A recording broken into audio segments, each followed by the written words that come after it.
short story about who you are. Short story, man.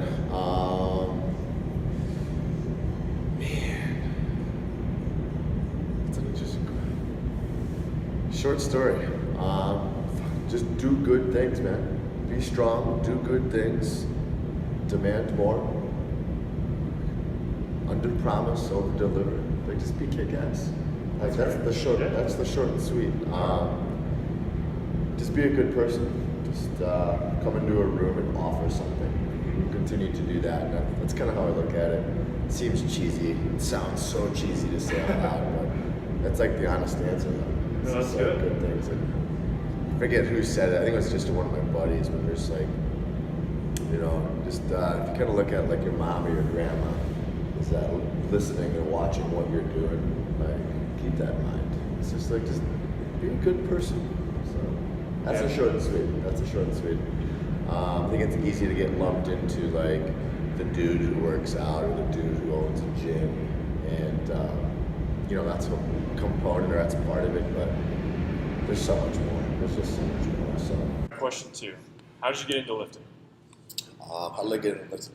That's a really easy answer because I've considered this so much, and I hope the gentleman who got me into it sees this someday. Tim Knuth. When I was in junior college, we had a small little rec room that was actually really beautiful, and the dude was just like your kind of like muscle bound, like bodybuilder, strong cat, and I would just kind of follow around. I would follow him around. We were really good buddies. At the time, I was probably still 18. A whole 165 pounds, I bet. And he just took me in the weight room and I just followed him around. And I can remember one of our very first days we were doing on the Smith machine. We had every weight piled up and we were doing shrugs. Back then, it's like almost about 20 years ago, I had like a tight necklace on, probably a seashell necklace of anything. And I remember shrugging and holding it so hard that I broke my necklace. Nice. And I was just like, it was one of those moments, like, because you're staring at yourself in a mirror. Tim Knuth got me into lifting, and we would follow muscle and fitness routines. And if Jay Cutler was doing it, we were doing it. And mind you, at the time, I was playing sports in school, so it was like following these bodybuilder routines and playing sports. Oddly enough, it didn't hurt. I'm sure there's better routes to go, but take the alternative of doing nothing. Oh yeah. I was a hell of a lot better. Yeah. So, Tim Knuth, but I'll never forget it. Tim Knuth, the dude is, I think he just got married. He's a police officer back in my hometown. Just a hell of a cat. Just a good dude. All right, so building off that, how did you get into CrossFit? How did I get into CrossFit? So when CrossFit was coming through, at that time, I was a little bit into the martial arts scene. So I was doing a bit of jiu-jitsu, no-gi style, and a couple of the martial arts instructors would dabble in the CrossFit stuff as a way of conditioning. So I would like doing, just taking 2-3 movements, mashing them up, putting a little bit of intensity behind it. Nobody ever knew really what they were doing. It's not too hard to take a kettlebell swing and a burpee and do 21-15-9. Not hard at all. But, moving forward, it was just kind of, when we opened up this facility, it was when I took a much harder look at the methodology and the idea behind it, and then kind of going from there. So, from CrossFit start, I had definitely an eye on it, but until you open up your own facility, you take a really hard look at it. So even from then, though, 7 years ago when we opened it up, we knew CrossFit had its limitations, and it's not a good thing or a bad thing. We just recognize there's some really good things about it. There's some incredible things about it. There's also some holes in it. Yes.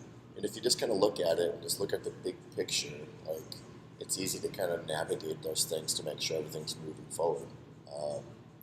People get just like they fall in love with the idea of just like being sweaty and out of breath and like feel like they just got kicked in the gut. Like they oddly love that, but there's more to it. There's a little bit more to it. So just from the beginning, though, just looking at it and having fun with it and just kind of filling in the open holes as you go along. Everyone's a little bit different. So, the martial arts scene was probably, I'd say martial arts were their first kind of like exposure to the CrossFit world. I do remember my first like official CrossFit workout very, very well. It was 20 wall balls, followed by a 400-meter run for 3 rounds. And after round 2, I did this on a treadmill as well, of course. After 2 rounds, I like quit. I was like, there's no way on earth anybody can do this. Like, nobody. And I was in amazing shape. Like, I was competing in the martial arts scene, in strength training at that time for, 14, 15 years. Was still playing competitive. I was playing rugby and basketball at the time. But the intensity behind it was insane. So, I mean, I get how people fall in love with the idea of just being just beat up. But I remember that workout. I didn't finish it. I did not finish it. I did hit depth in every wall ball. Oh. But I did not finish. So, you fast forward and you learn how to control your breathing and you maybe understand pacing a little bit. So, that was, I'll never forget it. It's one of my favorite questions to actually ask athletes after they've been here for a while. 3, 4, 5 years later, you ask them to like just put some thought behind your first CrossFit workout, and they all remember it. They can remember it like it was yesterday. The emotion behind it, the feeling, 5, 6 days later, the legs are still torched, getting up out of their desk chair, and they have to like lean over and like fall up. So it's, I'll never, that's one thing I'll be 90. I will not forget the fact that I could not finish that workout. So we're obviously sitting in your CrossFit gym. Mm-hmm. So how did this place get started? So we started this, so at the time I was working for LA Boxing. I was helping opening up it was a franchise. So the owner of our locations, he had purchased, I think, upwards in a set of like 9 to 11 franchise locations for LA Boxing throughout Chicago. So I was working for him, trying to get these locations opened. At the time, I was working at the facility down the street at Belmont. I think it's Belmont Broadway. And it's kind of like where my office was, or like home base. And my business partner, Noel, was doing kind of like a little bit of personal training just for fun on the side, but using the CrossFit method with people that he would bring in. And it's kind of like one of those things, like I had, been thinking about opening up my own facility for quite some time. I actually moved forward to open up my own facility out in St. Charles, out in the suburbs, and like right before signing the lease, I got cold feet. I had the LLC set up, I had my equipment ready to pull the trigger, I had my whole equipment package. I had the whole thing. It was called Purpose-Driven Athletics. And I got cold feet. I just got really nervous, doubted everything for some reason. And, flash forward a couple of years later, Noel and I were just talking about the idea of it, and he said he'd been thinking about it. And it was just like, literally a week later, we're driving around Evanston on our motorcycles, just looking for locations. And, at that time, we didn't have any sort of like business plan drawn up. We didn't think about like the vision or the company or like the culture. It was just like, let's just do it right. Make sure customer service is like the focus, and everything will kind of fall into play. At this point, I think if we would have went about that the same way now, we would have been stomped. But we just we wanted to do it right. And that was like the one thing. Like, it was like, let's just do it right. What was right? I don't even think we really thought about it. It was just like, do it right. But yeah, we drove around Evanston. We would look for real estate on the weekends, driving around on our bikes. We'd walk up to a window, take our phone, and like snapshot the address and like the phone number. Monday and Tuesday, we would call them. By the end of the week, we would have like pricing and be like too expensive. Lease terms aren't appropriate. Ceilings aren't high enough. Too close to neighbors. So we just kind of keep checking these off. And we had found a location that we liked, and then right before kind of moving forward with that up in Evanston, a friend of ours found a garage spot in Chicago that was just beautiful. Rent was awesome. The space was just raw. It was like a garage. And I moved forward quick, signed the lease, purchased some equipment. We both quit our jobs and literally just opened the doors and just went with it. And it was, we didn't have any like marketing scheme plan. We didn't have like founding members. We didn't do any like, at that time, like Instagram wasn't even a thing. So Facebook was just started. Facebook. Like, grandparents were still posting on it left and right. But we had 2 or 3 people, turned into 5 or 6, turned into like 13 or 14. In this little spot, a couple thousand square feet, flash forward a year, and we outgrew it. So about a year and a half after opening, we moved down the street, about half a mile away, and we opened up into a spot that was around 4,000 or 5,000 square feet. 4 or 5 years later, we outgrow that spot, so we moved into this spot. So you were in this spot at like year. So we were in this 5? spot probably around year 5, closer to year 5.5. So this is your 3rd location. So this is the 3rd location for our Lakeview gym. Our Lincoln Square gym has been in the same spot the whole time.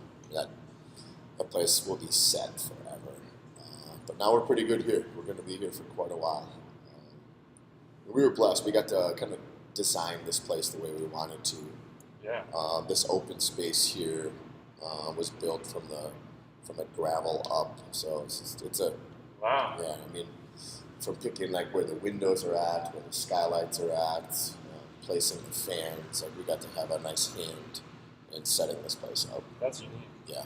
It was a long project. I think it was maybe just over a year and a half from initial conversations to actually like getting some of the build out started. So it was a long process. Slow, very, very slow. And we would move forward on this, and then all of a sudden there would be like this random hiccup. Like at one time they were just like, well, the lease says you can't have dogs in here. And it's a little thing, but I'm like, my dog comes with me to work and he sits in the office. And we were ready to pull the trigger. We're like, we're out. Like if you can't break this, if you can't change this or modify this, we're out. And it's like little things like that would like out of nowhere just hit you.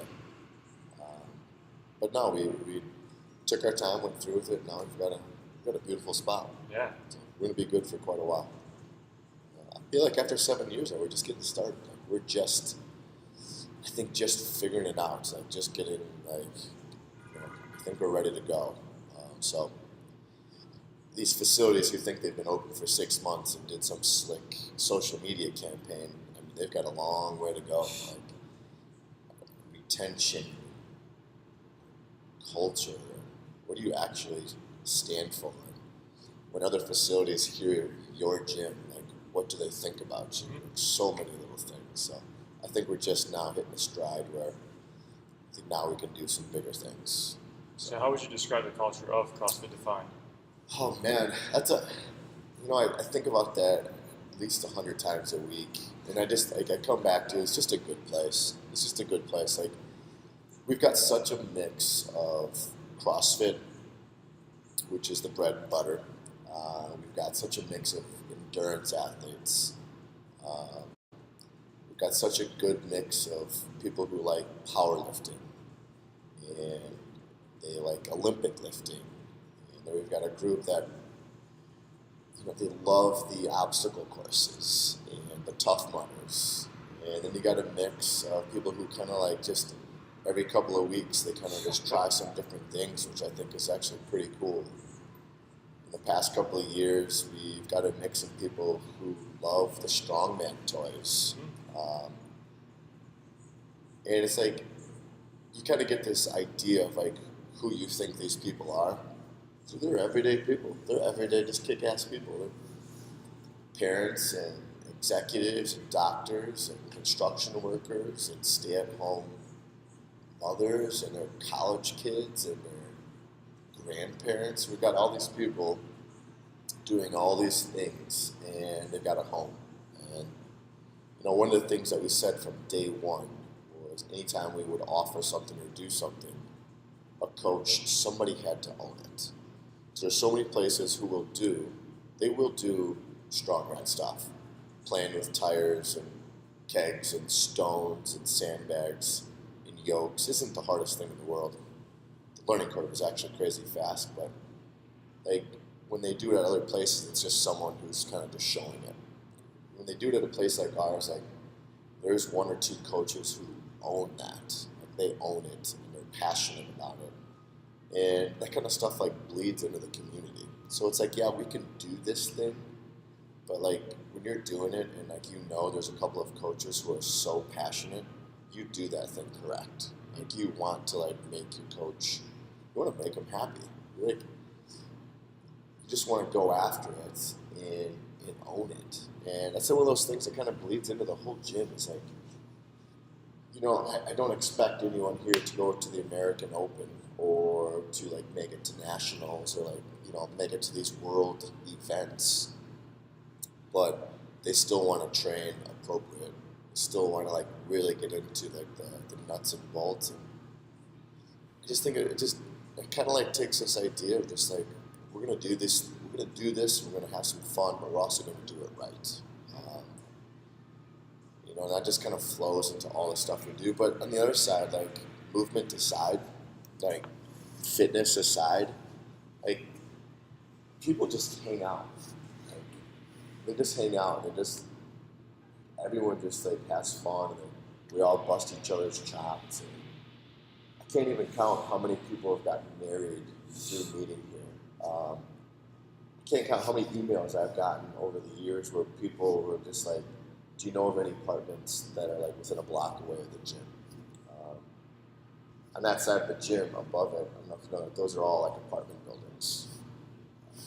I have no idea how many people in the past 6 months have moved into the apartments so they can walk downstairs. So it's like when you're figuring out where to live in Chicago based on coming to the gym, like, it's got to be a decent place to hang out. It's great. I mean, people will come here to not even work out. They just come here just to like take in the energy, right? Just to kind of be around some other people who are just trying to kick ass. And that's the vibe. That's the culture. It's just like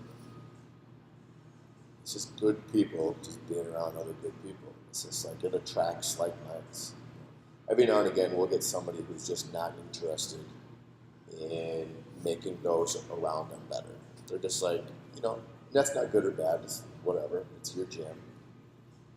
But you can see like after about a month or two, they weed themselves out. So it's like, everything you do around here, it's kind of like people have this subtle thing where they're trying to make those around you a little bit better. And it's just like, man, it catches on. People like follow that and they can feel that. So it's just a good place. Man, it's just a good place. That's all I can say. It's the easiest thing. So, are there any things you guys have done like strategically to try and like develop that kind of culture? Yeah, there's a couple of things from the offset. From day one, you've seen those high five lines. Yeah. From day one, at the start of every class, at the top of every hour, before anything happens, we all come together and we acknowledge each other.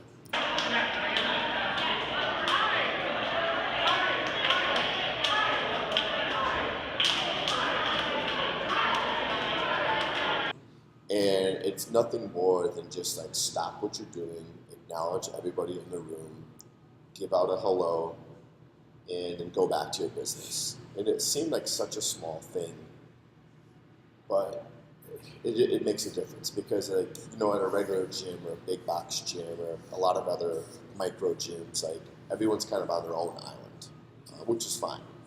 But in here, we took the stance that regardless of what you're doing, regardless of what your goals are, okay, you have to share this space, and we all have to do this thing together. So yeah, we just made a mandatory rule.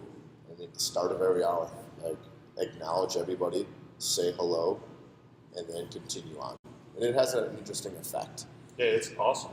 You'll see the whole high five thing, where, like, I'll see someone come in here and they've clearly had a bad day. You can see it. Like, boss was coming down, the dog is acting up, flat tire, who knows what, iPhone is broken, and so they're kind of like in a bad mood, and they'll go through this high five line, and then after about the fifth like high five, and you can hear it, like, it snaps, and it, like, their face just kind of like, they're like, okay, like, I'm gonna do this thing, like, life isn't that bad.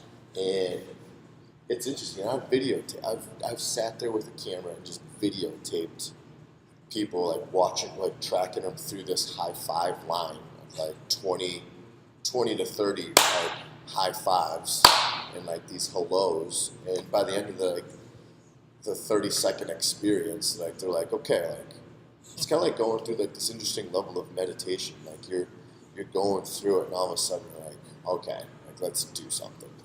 And it's such a simple thing, but it's just massively effective, and it's impactful, and it sets the tone. It absolutely sets the tone. Outside of that, like, you know, from a culture standpoint, the coaches we bring on, it's definitely an X factor / personality first. We've come across coaches who've got like 10 degrees, 82 certifications, have competed at the highest level, and their resume like blows mine out of the water. But then you look at them like interact with people, and they can't do it. Like, they can't do it. Like, they can't take their craft and their knowledge and share it. And I'll run into facilities that have, oh my God, their coaching staff on paper is so impressive, but then the communication just isn't there. So, like, we've made sure from the beginning, it's just like the communication side is always just, you gotta work on it. You gotta be charismatic. You gotta like legitimately enjoy what you're doing, and you have to legitimately enjoy sharing it. We're just very, very, very key on that with the coaches. Very key, because we can teach the X's and O's. Like, we can teach anybody the ins and outs of any movement, but you have to want to share it. That's super key. So, you know, the staffing side and some strategic high fives, I mean, carries us to where we are now. Those are probably the two things we've thought about since day one. I think that's great. That's it. You don't need a ton more than that. Everything falls off of that. So I go to a ton of different CrossFit gyms. Okay. Travel the nation and see all these different places. And more often than not, I want to turn a blind eye when I'm at a lot of them. Try to look away, do my own thing in my own corner, pretend that I'm not seeing this horrible technique. This person's going to nearly smash their face off doing a snatch. These just grotesque acts of fitness. You're like, if I don't see it, it didn't happen. Exactly. I'm not a coach there. It's not my place to say something. Right. Like, they're not asking me for advice. But here, I don't feel that way. Right. I have yet to have a situation where I see someone doing some grotesque thing. Mm-hmm. In general, I don't see that. But even more, if someone does have some sort of technical fault, typically a coach is on them fast. Right. And I think that's a bit unique from a lot of places. Yeah. See, that's the thing. Like, maybe I'm caught in my own world. I don't think that's unique. Like, that's a problem. I mean, that's a problem. I mean, beautiful movement it's fun to watch. It's enjoyable to watch. And as a coaching staff, if I've got 15, 20 athletes in front of me and they're squatting or swinging a kettlebell, jump roping, working on their pull-ups, like just do it right. And it's like, it's fun to watch other athletes who are just like moving correctly. And the thing is, I would say from the beginning, it was just like, it's not so much how fast you are, how much you do. It's like, let's do it right, and then everything else will follow. Yeah. So it's kind of like if you're one of those people who just doesn't care about proper movement, after about a week here, you're going to be like, man, I kind of want to look like that. Like, I'd like to move like them. So it takes care of it on its own. There's like kind of like this interesting peer-to-peer leadership thing in here. Yeah. And you take the coaches out. If you're an athlete who wants to do weird things and weird movements, your teammates or the other people in class will also tell you to quit doing that. So it's like everyone has a hand in that one. I appreciate the compliment. It means a lot.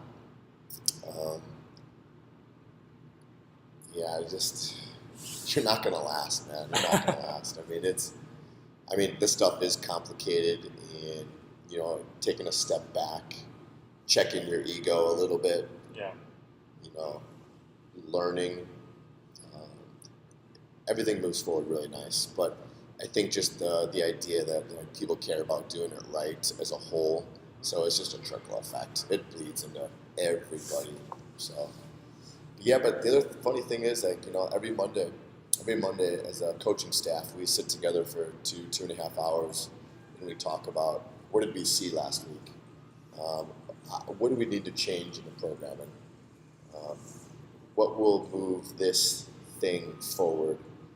And, we talk about movement and technique and progressions and regressions, and how do we scale this to keep the intensity and the progress moving forward. So it's it's something that we think about consistently. But the other thing is, if you want to move like shit, you're probably going to get hurt, which means you're not going to be coming back next week. So it's like in our interest as well to keep you safe, because I want you to keep training. I want you to have fun with this. So yeah, that's something that we attack from a lot of different angles. But I think I give the nod to the other athletes because they care about it, which kind of makes everybody want to care about it. So, but thank you for that. I appreciate it.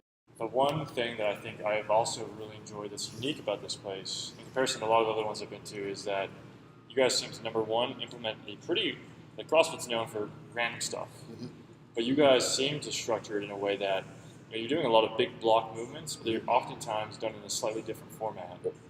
And then within that, you mentioned progressions and regressions. Right.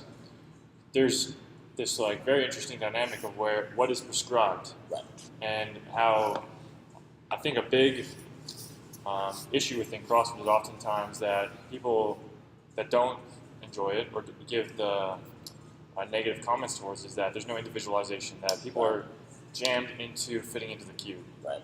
Whereas you guys don't seem to do that. No, there's, I don't know if you were here on this past Saturday. Yeah. I got on a little bit of a soapbox on the idea of RX.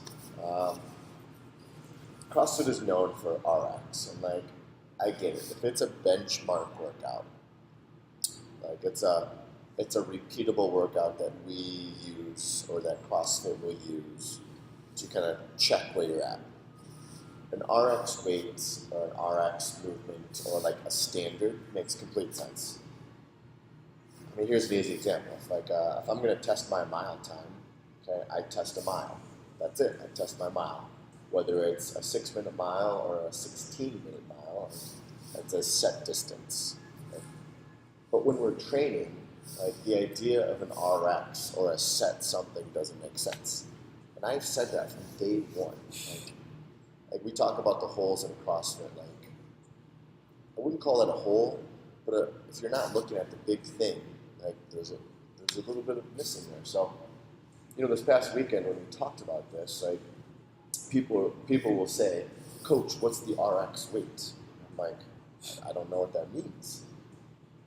Pick a weight that makes you work hard, allows clean movement, safe movement, It just makes you work in a nice pace. It's not easy, it's not death, it's just good work. So when we talk about this, like, we have to just continue to like walk through the idea of what we're going to do. And you know, if the athletes, and they're doing a good job of this, you know, this is what I talk about at like 7 years. I think we're starting to really get this. Is the athletes start to understand like we need to move forward, and there's a lot of different ways to do this. So if I'm working on my pull-ups and I can't do one pull-up, like I have different movements that I need to work on almost as prerequisites before I can pull my body up there. You're next to me and you can already do like 30 pull-ups. So maybe we do your progressions differently to move you forward. We're both moving forward. And it's just like the coaching staff and the athletes, and the whole idea is just like, as long as we're moving this way, we're doing a good job. And you just got to keep on that sort of thing. So it's just like, man, progressions and regressions is just like taking a step back and just seeing where everybody's at. Because like we can make this individualized really easy. You just have to understand that your place, and my place, and his place, and her place, we all started at different spots. You know? Yeah. We look at training age a ton.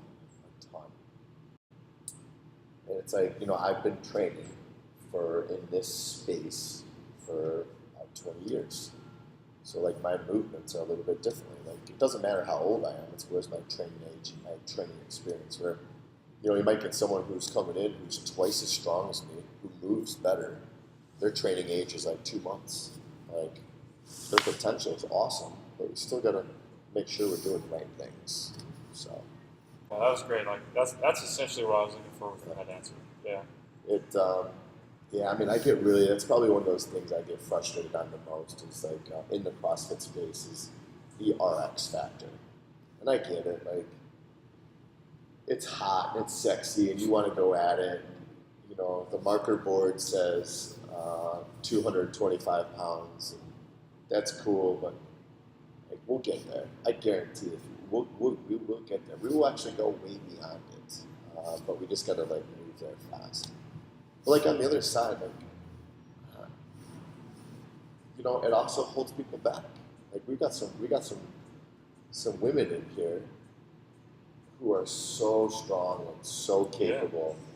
Yeah. And you know, if we kind of give this RX idea and it's 65 pounds, but realistically, this young lady should be doing much more because she's just that capable. Like, let them go. Let them go, man. Let's see where it goes. So it's like, you take that idea of like the ceiling, get rid of it, and now let's just open it up and let's see what we're going to do. So, but if you're testing something, I get it. But if you're not testing it, change the mindset. Change the mindset. Awesome. Well, thank you. I think those were great answers. I think it was a great discussion, and I hope everybody enjoys it. Yeah, man. I mean, how many gyms have you been to? How many gyms do you think you've been to? Probably 100. 100? Out of those 100, how many do you think like have lasting power? Like, how many do you think will be around in 10 years from now? 15. 15. It's impressive, right? That's impressive. It's sad. It's sad. And, you know, I think people start, you know, you think of the gym culture, like bicep curls, lifting heavy weights. Like, yeah, that might be a component or a piece of it. But man, there's so much more. There's so much more. Like, I kind of look at our gym at times as like, you know, we all have to go to work. Most of us have to go to work. And then outside of that, you know, there's probably only 2 or 3 places where you're social. Maybe the coffee shop, a friend or a date, you go there and you're semi-social. Can you give me another spot where you're in like public and you're kind of interacting with people? Not really. Not really. The other one is here, like it's the gym. And, you know, if you get caught up on like it's biceps and squats, like that's your gym, like you're missing it. You're missing it. People are coming here to like feel better and to look good and lose a little bit of this. And I get it. But outside of that, like people love being around other people with like kind of like attitudes. Yeah. Like, man, there's nothing better than being in a room full of people who are also trying to do the thing, and they want to be better. Like that makes me want to be better. Like I can think of a handful of people who, when I'm around them, like I want to be better, and you know they're in this facility, and it's great. Like I see them walk in the room, and I'm aware. I'm very aware, and I know like that happens all over the place in here, and that's really cool. So it's just like when I think about all the gyms I've been to, yeah, and actually about a year ago, I tried to tally up. I actually sat down and tried to tally how many facilities I've been in, fitness facilities, and it's upwards of about 500. And I can probably think of less than 5 that will be around in the next 10 to 15 years. That's not good or bad. That's your thing. But those 5 that I can think of immediately, it's more than biceps and squats. It's more, and this will always be more. And that's what I hope that we can get going. Like we can like really instill, and we can make it like when people say, "What do you think of like CrossFit Defined? What's the first thing you thought of?" And we can get them to do this like demand more. Like that's the idea. Like demand more. So hopefully I can figure out how to instill that into the gym. And I think subconsciously it's already happening. I want to make it more fun, make it right there. So yeah, I hope this helped. It was awesome. I'm in.